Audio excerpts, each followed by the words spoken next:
1000 மிருகங்களோடு நின்றாலும் புலி தனித்து தெரியும். தனித்து நின்றாலும் 1000 மிருகங்களோடு நிற்கிற திமிரோடு அதான் புலி. அதான் புலி. ஒரு அனைவருக்கும் வணக்கம். இப்போ எல்லாம் நம்ம எங்க போயிட்டு இருக்கோம்னா, மே 18 அண்ணன் சீமான் அவர்களின் அழைப்பை ஏற்று மாநாட்டுக்கு போயிட்டு இருக்கோம். நாம் தமிழர் கட்சி மிகப்பெரிய பின்னடைவை சந்திச்சது, பாதிக்கும் மேற்பட்ட வாக்குகள் சரிந்தது. ஆனாலும் நீங்க பாருங்க எவ்வளவு பெரிய கூட்டம். நாம் தமிழர் கட்சி அண்ணன் சீமான் அவர்களை பார்ப்பதற்காகவும் அண்ணன் சீமான் அவர்கள் என்ன பேச போறாரு கேட்கறதாகவும் போறாங்க. அந்த உறவோட மனநிலை என்னவா இருக்கு, நம்ம அவர்கிட்ட ஒரு சில கேள்விகளை கேட்கலாம். வாங்க பாருங்க எவ்வளவு பேர் பாருங்க. நம்ம வானூர் சட்டமன்ற தொகுதியில இருந்து கிட்டத்தட்ட ஒரு 50க்கும் மேற்பட்ட உறவுகள், நம்மளது வேட்பாளர் அவர்கள், மாநில பொறுப்பாளர்கள் எல்லாருமே வந்திருக்காங்க. வாங்க ஒவ்வொருத்தவங்கிட்டே நம்மளுடைய கேள்விகளை கேட்கலாம். தம்பி வணக்கம்பா. இப்போ நாம் தமிழர் கட்சியில பெருந்திரளா இங்க இருந்து வானூர்ல இருந்து போறீங்க. நாம் தமிழர் கட்சி மிகப்பெரிய பின்னடைவை சந்திச்சிருக்கு. அதன் பிறகும் சீமான் அண்ணனோட பயணிக்க வேண்டிய அவசியம் என்ன இருக்கு? இப்போ முதல் விஷயம்னா, நாம் தமிழ் கட்சி தோக்கல, மக்கள் தான் மாறாக தோத்துருக்காங்க. சரிங்களா? நாங்க என்ன சொல்றோம்னா, வெற்றியை நோக்கி பயணிக்கிற அரசியல்வாதி நாங்கள்ல, மக்களுக்காக போராடுற போராளிகள். வெற்றியோ தோல்வியோ நாங்க மக்களுக்காக போராடிட்டு தான் இருப்போம். எப்படி ஒரு தாய் பிள்ளைங்க தப்பு பண்ணா அதை கண்டிச்சு அவங்கள கடைசி வரைக்கும் பார்த்துட்டு இருப்பாங்களா, அதுக்காக பிள்ளையை வெறுத்துட்டு போயிட மாட்டாங்க. அது மாதிரி மக்களை நாங்க நேசிக்கிறோம். மக்கள் தவறு செஞ்சுட்டு இருக்கிறாங்க. திரைத்துறையிலையும் திரைக்காகவும் இல்ல காசுக்காகவும் மக்கள் தவறு செஞ்சுட்டு இருக்காங்க. அந்த தவறை திருந்தி மக்கள் என்னைக்கு நல்வழியில போறாங்களோ அது வரைக்கும் மக்களுக்காக நாங்க போராடிட்டு தான் இருப்போம். இதுக்காக தோல்வி அடைஞ்சிட்டோன்றதுக்காக எங்களோட பாதையை மாத்திட்டு நாங்க போக மாட்டோம். ரெண்டாவது, மக்களுக்கு நாங்க எங்களுக்காகவும் இப்ப இங்க பஸ்ல இருக்கிறவங்க யாரும் போராடல. பின்வரும் தலைமுறைகளுக்காக நாங்க போராடுறோம்.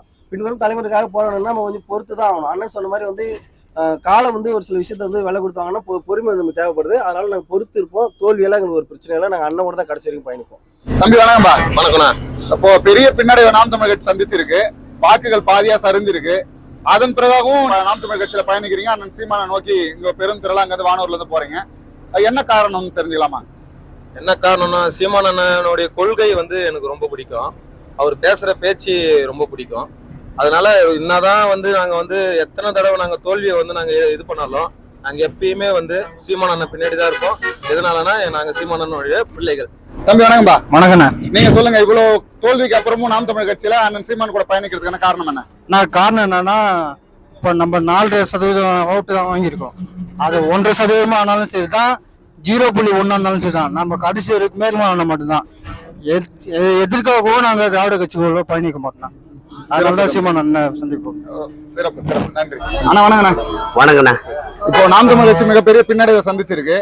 அதன் பிறகாகவும் அண்ணன் சீமானரும் நாம் தமிழர் கட்சியிலும் பயணிக்க வேண்டிய அவசியம் என்ன? மே 18 பெருந்திரளா வானூர் சட்டமன்ற தொகுதியில இருந்து கிளம்பிருக்கீங்க. ஆமாண்ணா. அந்த தோல்வியெல்லாம் உங்களை பாதிக்கவே இல்லை, என்ன காரணம் சொல்லுங்க? இந்த கூட்டத்து கூட நம்ம வாழறோம்னு நினைக்கும் போது ரொம்ப கேவலமா இருக்குண்ணா. இப்படியாப்பட்ட கூட்டத்துல நம்ம பிறந்தோமான்னு நினைக்கும் போது ரொம்ப ரொம்ப கேவலமா இருக்கு. எனக்கு சாதி மத திரைக்கவர்ச்சியை கடந்து இந்த கட்சி வந்தது.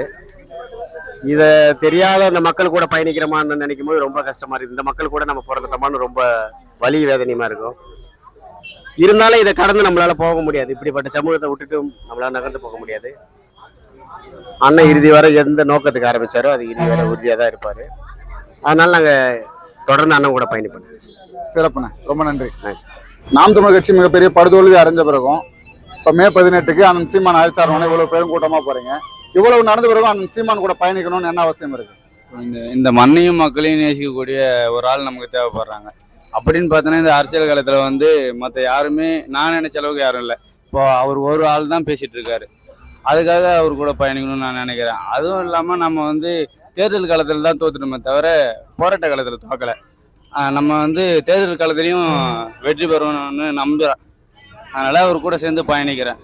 என்னால் முடிஞ்ச வரைக்கும் அவர் கூட சேர்ந்து பயணிக்கிறேன். நம்ம உறவுகளும் பயணிப்பாங்க. நன்றி, ரொம்ப நன்றி. தம்பி வணக்கம். வணக்கம்.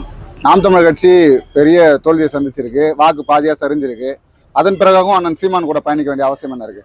முதல்ல ஒன்று சொன்னா, அண்ணன் முன்வைக்கிற தமிழ் தேசிய கொள்கை, மொழி, பண்பாடு, கலாச்சாரம், சுற்றுச்சூழல், இது அனைத்தும் பேசுற ஒரே கட்சி நாம் தமிழர் கட்சி மட்டும்தான். அதனாலதான் அண்ணன் பின்னாடி நிக்கிறோம். ரொம்ப நன்றி. அக்கா வணக்கங்க. வணக்கம்.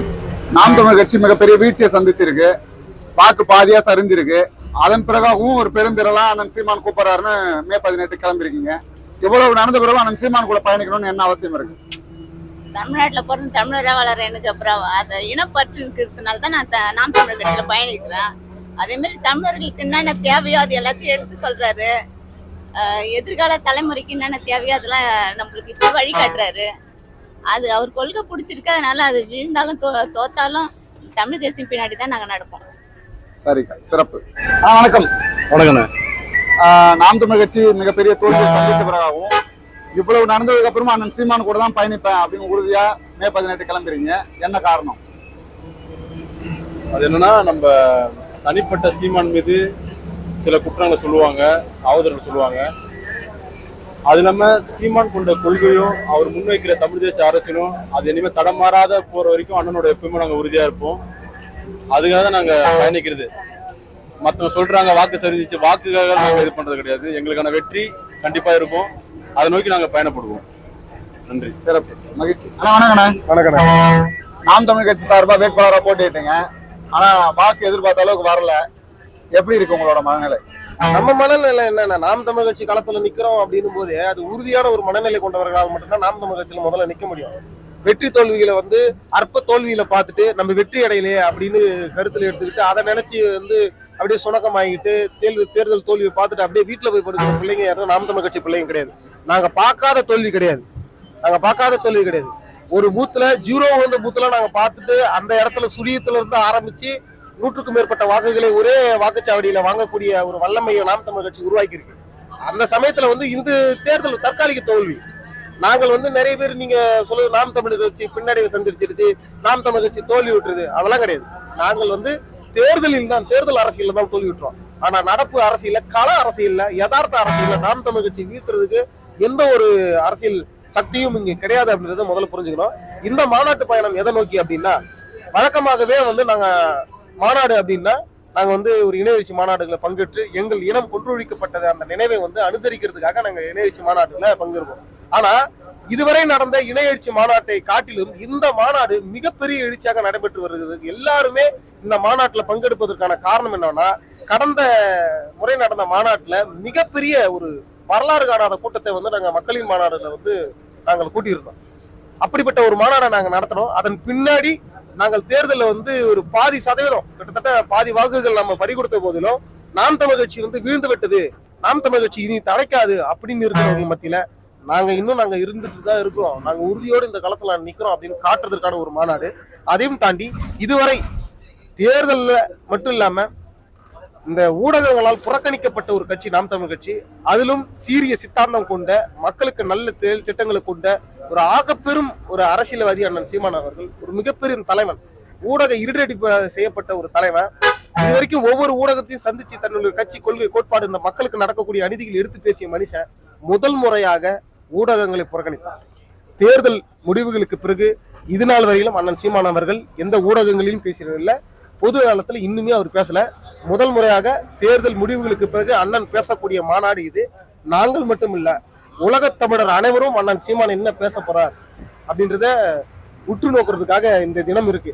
அண்ணன் என்ன பேச போறாரு எங்களுக்கு தெரியும். தம்பி, நம்ம உறுதியா நிற்போம். தேர்தல் இந்த தோல்விக்காகலாம் நம்ம பின்னாடி வேண்டிய அவசியமே இல்லை. நம்ம உறுதியா நிற்போம். இதைத்தான் அண்ணன் சொல்ல போறார்.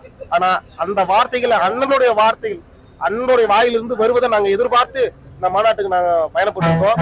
கடந்த முறை மக்களின் மாநாட்டுக்கும் இதே பேருந்து போச்சு, இந்த மாநாட்டுக்கும் இதே பேருந்து போகுது, இதே அளவு கூட்டத்தோட போகுது. இது மூலமாக நாங்க தெரிவிக்கிறது என்னன்னா, இந்த தேர்தல் தோல்விகள் எங்களுக்கு பின்னடைவை சந்திக்காது, ஒருபோதும் பின்வாங்க மாட்டோம். நான் வெளிப்படையா சொல்றேன், நான் ஒரு சட்டமன்ற உறுப்பினர் பதவிக்கு போட்டியோட ஒரு வேட்பாளரா முன்வைக்கிறது, நாம் தமிழ் கட்சியோட ஒரு பிள்ளையா சீமானின் தம்பியாக முன்வைக்கிறது. நாங்க தோல்வி விட்டோம். இந்த எம்எல்ஏ பதவிக்கு, எம்பி பதவிக்கு, இந்த சிஎம் பதவிக்கு அண்ணன் சீமான் அவர்கள் தோல்வி விட்டார். ஆனால் எங்களுக்கு ஆட்சி அதிகாரம் செய்வதற்குத்தான் பதவி தேவைப்படுதே தவிர மக்களுக்காக போராடுவதற்கு உறுதியான எண்ணம் மட்டும் இருந்தால் போதும். அந்த உறுதித்தன்மை நாம் தமிழர் தம்பிகளை தாண்டி வேற யாருக்கிட்டையும் இல்லைன்றதை தெரிவிச்சுக்கிறேன். மாநாட்டில் சந்திப்போம். நன்றி. உறவுகள் அனைவருக்கும் வணக்கம். நீங்க கேட்டிருப்பீங்க நம்ம உறவுகள் சொன்ன பதில்களை. உண்மையிலே இதுதான் ஒரு உண்மையான இன உணர்வுன்றது. என்ன நடந்தாலும், எப்படி உயிரே போனாலும் அண்ணன் சீமானை விட்டு நாங்கள் வேற யாரு கூடயும் போக மாட்டோம். எந்த காரணத்துக்காகவும் ஒரு ரசிக மனப்பான்மையோடவோ இல்லை திராவிட கட்சிகளோடவோ எந்த நேரமும் போக மாட்டோம். இந்த தமிழ் தேசிய வெல்லணும்னா தமிழ் தேசிய களத்துல அண்ணன் சீமானோட பயணிச்சுக்கிறது தான் சரியா இருக்கும் அப்படின்னு சொல்லிட்டு எல்லா உறவுகளும் சொல்றாங்க. என்ன நடந்தாலும் இந்த சீமான் கிட்ட இருக்கிற கூட்டம் மட்டும் என்னைக்குமே அவரை விட்டு போகாதுங்கிறதுக்கு இது ஒரு உதாரணம். அடுத்தது ஒரு காணொலியில் உங்களை சந்திக்கும் வரை கூட விடைபெறுவது உங்கள் அன்பழகன். நன்றி.